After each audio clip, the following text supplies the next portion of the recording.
কারাগারে থেকেই ভোট দেবেন শাহজাহান খান, ইনু, মেনন সহ 22 হেভিওয়েট রাজনীতিবিদ। এবারই প্রথম পোস্টাল ব্যালটে ভোট দেওয়ার সুযোগ পাচ্ছেন কারাবন্দীরা।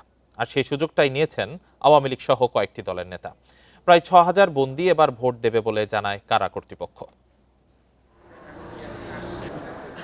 12 ফেব্রুয়ারি ত্রয়োদশ সংসদ নির্বাচনের ভোট গ্রহণ।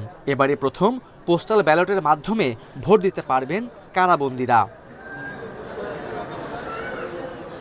নির্বাচন কমিশনের নির্দেশনা অনুযায়ী 5 জানুয়ারি পর্যন্ত ভোট দেওয়ার জন্য আবেদন করেন 6300 বন্দী। চূড়ান্ত হয়েছে 5960 জনের। এদের মধ্যে রয়েছেন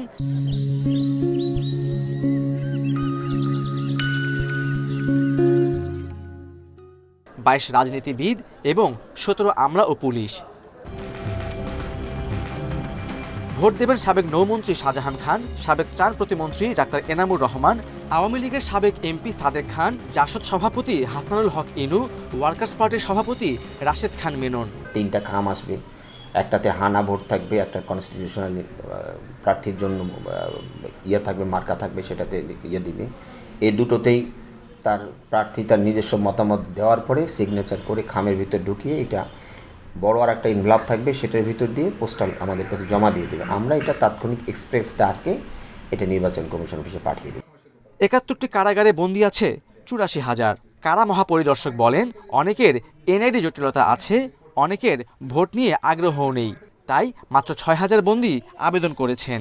অনেকেই আছেন যারা আসলে অনেক দীর্ঘ সময় থাকার কারণে তাদের এনআইডি সংক্রান্ত জটিলতা আছে, তো যে কারণে অনেকে ইচ্ছা থাকা সত্ত্বেও কিন্তু তারা আলটিমেটলি এনরোল করতে পারেননি। এটা একটা সম্ভব আছে।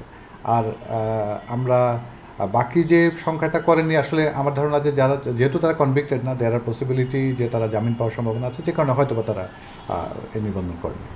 প্রথমবারের এই আয়োজন সফল করতে কারা কর্তৃপক্ষকে প্রস্তুতি নিতে বলেছে নির্বাচন commission. Khaled Raihan, independent news, Dhaka.